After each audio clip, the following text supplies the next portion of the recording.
Hi, this is Weekly Reflections, and I'm Nancy Joy.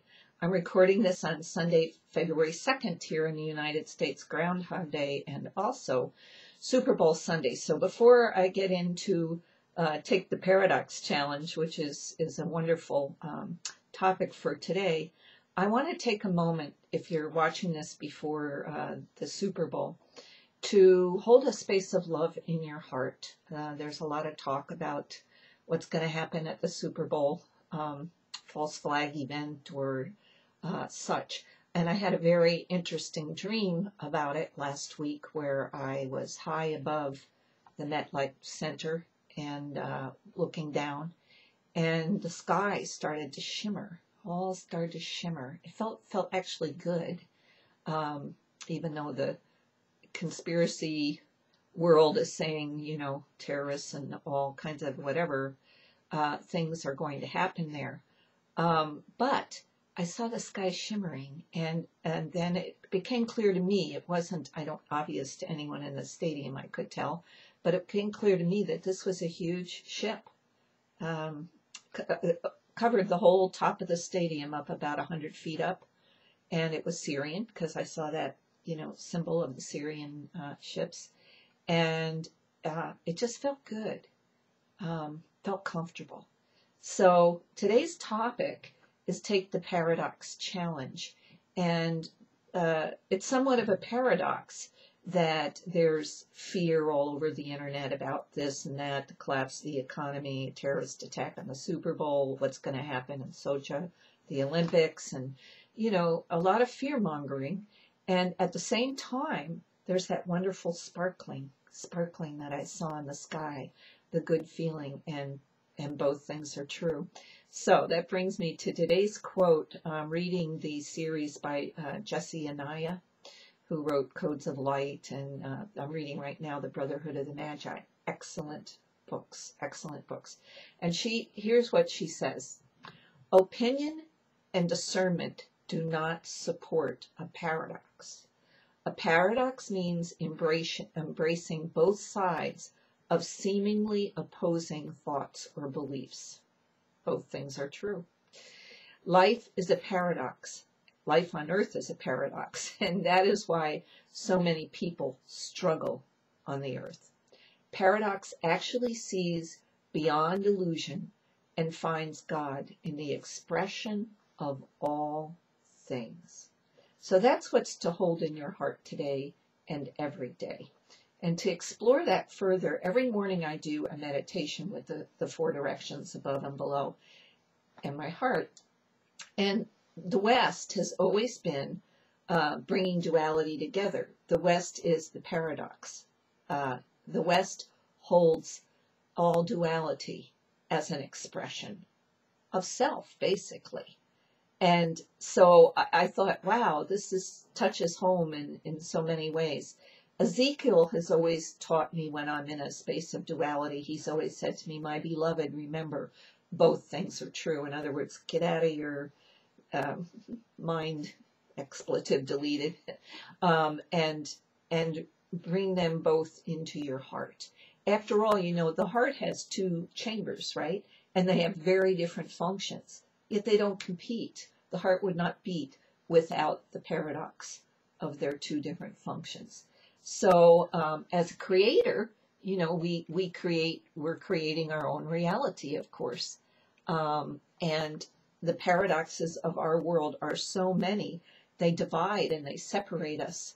And they create such drama and issues on our planet that when we really reach mastery, Christ consciousness, we don't have to pray that they don't exist. They won't exist because everything is an expression of creator, and you yourself are a creator. Your expression may be very different than your neighbor's, but who is to judge another person's pathway to the divine?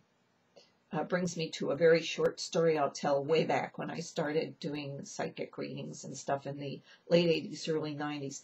We had a spiritual store, and down the street from our store was a palm reader, and she did a big palm readings by Mary.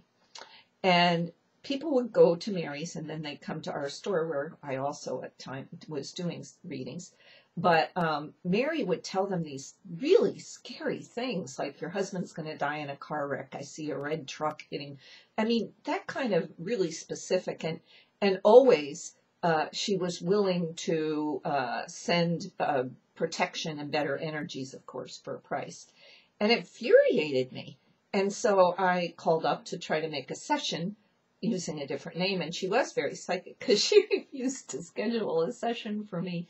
But then I got a whole download and I was told, who are you to judge? It may be someone's journey to go talk to Mary and get really frightened so they can find their own truth and continue on a deeper spiritual journey. Just because she said that, who are you to judge it?